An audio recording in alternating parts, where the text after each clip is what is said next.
আজি এই মুহূৰ্তত মই অত্যন্ত দুখেৰে আমাৰ অসমীয়া জাতীয় জীৱনৰ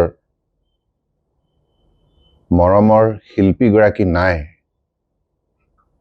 এই কথা ভাবিবই পৰা নাই।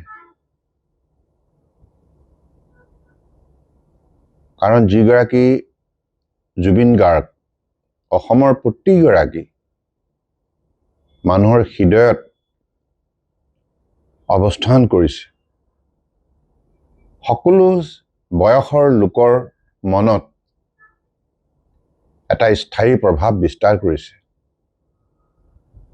আৰু একেবাৰে ঘৰুৱা শিল্পী, মৰমৰ শিল্পী হিচাপে জুবিন গাৰ্গক অসমীয়া জাতিয়ে অত্যন্ত আন্তৰিকতাৰে হৃদয়ত স্থান দিছে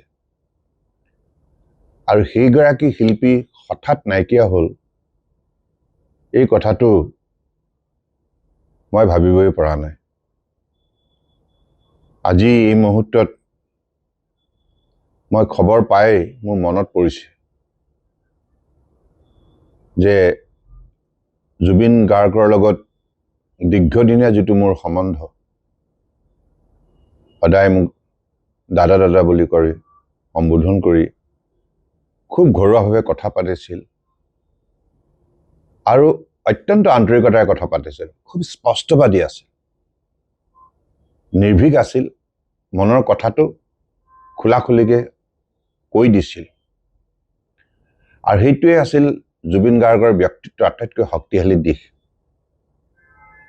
তেওঁ জাতিটোক অত্যন্ত ভাল পাইছিল আৰু জাতিটোৰ বাবে গীত ৰচনা কৰিছিল, গীত গাই গৈছিল। গতিকে সেইগৰাকী মহান শিল্পী আজি আমাৰ মাজৰ পৰা অকালতে বিদায় ল'লে, অসমীয়া জাতীয় জীৱনৰ এটা অপূৰণীয় ক্ষতি। মোৰতো এতিয়াও মোৰ এনেকুৱা লাগিছে যেন জুবিন গাৰ্গ আছেই। সেইকাৰণে মই ভাবোঁ যে তেওঁ কেতিয়াও আমাৰ মাজৰ পৰা হেৰাই যাব নোৱাৰে। জুবিন গাৰ্গ সদায় আমাৰ মাজতে থাকি যাব আৰু আমি জুবিন গাৰ্গক মৰমেৰে আঁকোৱালি লৈ অসমীয়া জাতীয় জীৱনৰ আমাৰ যিখিনি দায়িত্ব কৰ্তব্য সেইখিনি পালন কৰি যাব লাগিব। গতিকে আজি এই মুহূৰ্তত মই জুবিন গাৰ্গৰ বিদেহী আত্মাই যাতে চিৰশান্তি লাভ কৰে তাৰ বাবে ঈশ্বৰৰ ওচৰত প্ৰাৰ্থনা জনাইছোঁ আৰু তেওঁৰ শোকসন্তপ্ত পৰিয়ালবৰ্গলৈ গভীৰ সমবেদনা জ্ঞাপন কৰিছোঁ। জুবিন গাৰ্গে কম বয়সতে কঠোৰ পৰিশ্ৰমৰ সাধনাৰে